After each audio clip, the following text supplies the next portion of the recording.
cutting of the public lands workforce will have consequences for outdoor recreation. And the source for this is the Outdoor Alliance. This is a press release. Again, the link will be in the description. Their press release, the headline is the new administration has implemented thousands of staffing cuts across land management over the past few days. At the direction of the new administration, the Forest Service, BLM, and National Park Service has laid off over 5,000 people, including park rangers. These reductions will make it harder for agencies to care for public lands and ensure safe, enjoyable outdoor experiences. Again, this is not opinion. I'm relaying the information. Here's the crux of where I want to go with it. Obviously, saving money is not a bad thing at the federal government level by any stretch of the imagination. Spending the dollars wisely is most assuredly an approach I think everybody can agree upon. The across the board cuts, I can't speak to that specifically, but I do know I have enjoyed a lot of the national federal lands over the past decade plus. And the reality is that, again, according to this press release, over the last 10 years, staffing at land management agencies has steadily declined. Over the past 10 years, this isn't just recently, staffing has declined even as visitation has increased.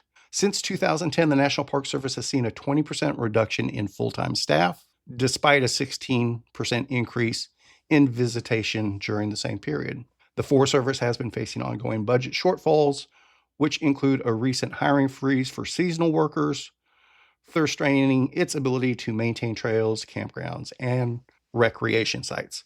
From my opinion, that's the thing to stay on top of. If you enjoy the outdoors, if you enjoy utilizing public lands, it looks like you're going to want to be more self-sufficient than before. Our next story is going to tie into this a little bit.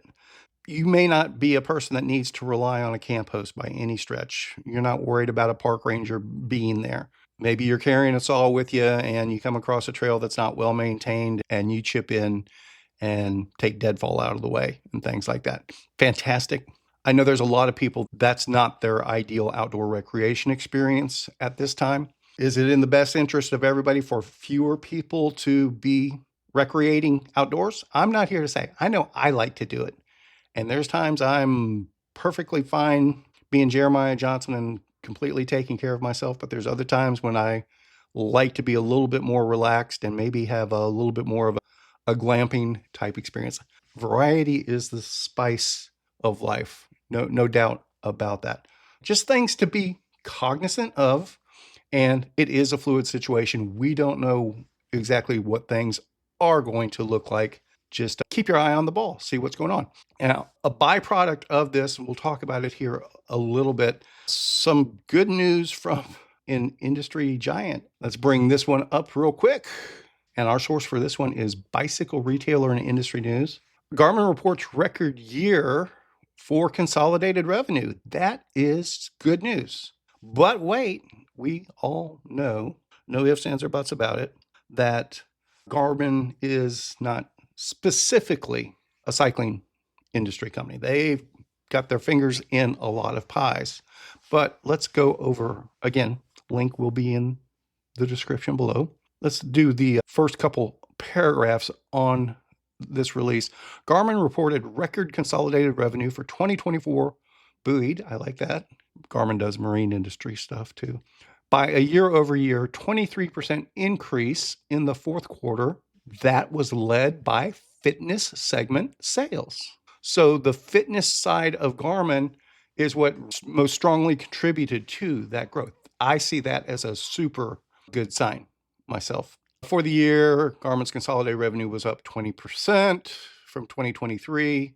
Importantly, the fitness segment sales, which includes cycling products, had the most year-over-year revenue growth in the fourth quarter at 31%. For the year, fitness grew 32% compared with 2023, basically from 1.3 billion to 1.8 billion. Garmin said strong demand for wearables drove the quarter's growth. So wearables, watches, heart rate monitors, things like that seem to be towards the forefront of that. I do know that a lot of cyclists are opting for the watches these days instead of the traditional bicycle computer handlebar mount. On the mountain bike side of things, seeing a lot more of that. In my world, I don't see the watch being my primary computer being a good fit for me specifically, but I'm not, hey, if it works for you, more power to you. I definitely want to hear from somebody on the wearable side of things. If you're focusing on, if you don't use a bicycle computer, or you still have an old one from 10 years ago or something like that, and you're relying more on the wearable itself, the watch itself, or maybe I'm out of touch and I'm not up to speed on everything Garmin has. Actually, I know I'm not up to speed on everything Garmin has to offer. Tell me what this current wearables market really looks like. I've been away from the watch myself most of the last 20 years. I stopped wearing a watch. I tried the Garmin Instinct a few years ago. It didn't really work for my needs, but that was me. That was not a Garmin problem. I recently picked up the Wahoo watch. I like it as a heart rate monitor. It had bad luck with heart rate monitors over the years. And so far, this Wahoo watch seems to be the best heart rate monitor I've ever had. And maybe that's how people are using the wearables now. Maybe it does make more sense as a heart rate monitor and do other things as well. Give me your feedback. Give me your thoughts. What you do, shiftlesslive@gmail.com. I'd really like to hear about it. But one thing I do want to talk about, going back to the previous, and I promise these two topics do tie together, going back to that previous consequences of public lands workforce being diminished. Between that and Garmin, I have solid experience on the benefits of both to the cycling community. What I mean by that is having the right staff available at the right time is huge for others to decide how important it may or may not be in the grand scheme of things. I've had personal experience where available staff at a national park made a huge difference in my life, and direct experience where a good Garmin product, it's the same story. We had a club spinistry trip utilizing the beautiful Big Bend National Park a few years back, and it was an intimate group, close friends, and a grand adventure. Had a lot of fun, saw some beautiful sights. And part of our overnight was backcountry group camping in probably one of the most remote available in Big Bend National Park. Literally at the end of the road, Telephone Canyon 2, I think that's what it was. If you haven't been to Big Bend National Park, it's amazing. Like I said, I'm very jealous of Brad and Caleb being down there right now. On this particular trip, I was doing semi-support in the spinistry mobile, lugging gear towards the campsite. And again, it was a small group. I think it was only 3 or 4 riders, maybe a couple more. And everybody was doing their own thing. But I got to camp, hauling gear, and went out on a hike, waiting for everyone to get in. I think Rich had already gotten in, or maybe he had ridden with me, or I'm not exactly sure. But Rich and I went off on a hike, came back to the campsite, and to discover that one of our party had taken a tumble and seemed to be okay, mostly okay, not quite sure. Another person that was with us was keeping an eye on the rider who'd taken a tumble and engaging with them. It seemed like an odd situation, and then figured out what might be going on, and then I believe the rider go to the restroom or something along those lines, I can't remember, was struggling, had issues, and collapsed. We were in literally the middle of nowhere, no doubt about it. It wasn't like we could load up the truck and be somewhere in 15 minutes. It was a long way out.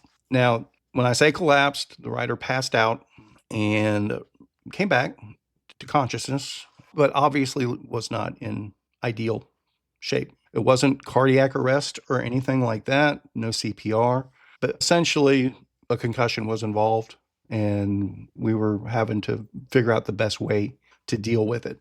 There was definitely no cell service. That was not even part of the equation. We all had various satellite trackers and SOS devices with us, so we knew that, for lack of a better term, our worst case scenario was to hit the SOS button. There are potential consequences related to that, though. There can be very high costs. Obviously, it's if it's a life or death situation, you don't even consider that. And this didn't seem to be a life or death situation, but it also was not a, oh, this is just a bump and a bruise and we'll take care of it in a couple of days sort of thing.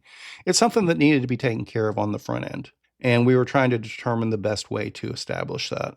I believe 2 riders had spot trackers, just the traditional tracker with the SOS button on it, no two-way texting capability.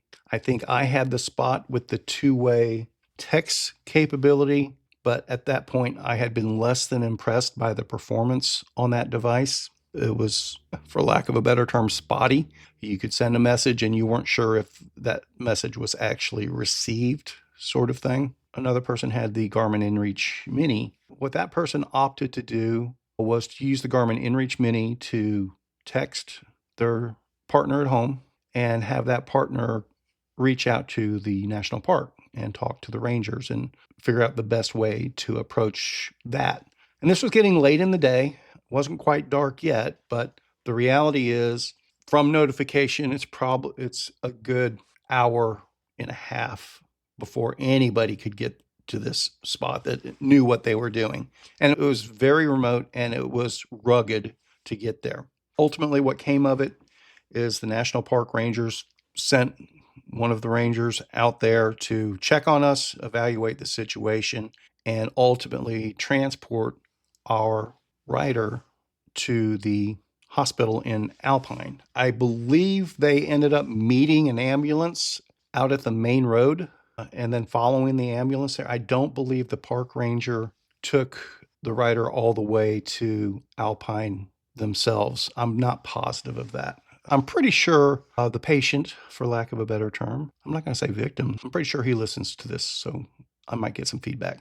The nuts and the bolts of it were, without that two-way communication from a Garmin device, our only option would have been to hit the SOS button, which, again, it's not a terrible option, but the net result may not have been any different.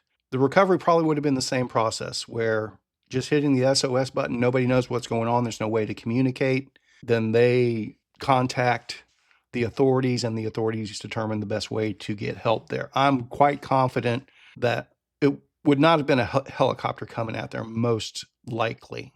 It probably would have taken hours to get a helicopter out there. They probably would have sent a park ranger in a 4x4, which is ultimately what happened. But we had the added communication up front that everybody was on the same page and knew what the situation was. And Garmin was integral to that. Appropriate park staff was integral to that. Appropriately trained park staff was hugely integral to that. Again, not that when lives are at stake that we're counting pennies or anything. I'm not implying that at all. But a consideration for that, if you push that SOS button and that helicopter comes, that could be a $50,000 bill to the patient. I don't know how all that works. I know it can be something like that. Something we learned in that trip from the park ranger, at least the way it works on federal lands, national parks, etc., aid and rescue along those lines, there's no bill for that. Now, I'm not saying you should lean on that by any stretch of the imagination. If you are using national lands for recreation and there is national support, personnel, resources, or whatever else, my understanding is that's part of their job. If there's fewer people to do that, it's going to somehow or another be cared for in another fashion.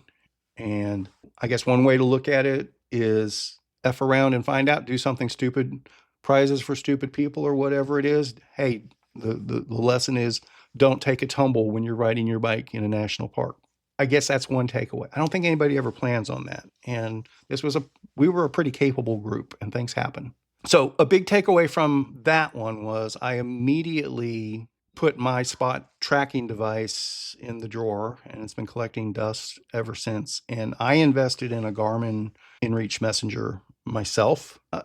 It's not perfect, but it is definitely head and shoulders above the two-way communicator I had from Spot. Anybody that's been tagging along with our adventures probably knows that I'm not necessarily the biggest Garmin proponent, haven't been for a very long time. And there's multiple reasons for that. I'm not a Garmin hater. There's just been things about Garmin that have rubbed me the wrong way over the years. So I've opted, when viable, to go different directions. That might be I know it's been changing. I did the Garmin Messenger InReach. I tried the Garmin Instinct. Wasn't pleased with that. That's not a Garmin problem. It wasn't the right watch for me. Everybody's different. I am a huge, can I say huge fan of the Garmin Varia, the radar unit. That is, in my world, life changing. It's been integral to me being able to get back on the bike with some sense of peace of mind. And so now that I'm talking through this, I'm probably a Garmin fanboy officially now that I think about it. On the computer side of things, I would have loved for Wahoo to come back and be back in the game. The newest product doesn't seem to jump out at me. The old product still works fine for me. So I'm not saying I'm going out to buy the latest and greatest Garmin computer. My old Wahoo bike computer still works, still does what I need it to. I'm not missing anything. But if it does happen to fail in the near term future, I would most likely be looking at a Garmin computer over the Wahoo at this time. So lots of roundabout there. Take from both of those stories what you will. Is do we have wiggle room in the budget to get rid of public lands workforce people? I don't know. I know I would have, for lack of a better term, the service that we got in that situation was amazing, was top notch. I dread what may have happened if that hadn't been available. Garmin itself maybe leading the way, showing the way for the industry that things are turning around. I would love to see that. And I'm hearing rumblings of other things that maybe things are starting to turn around.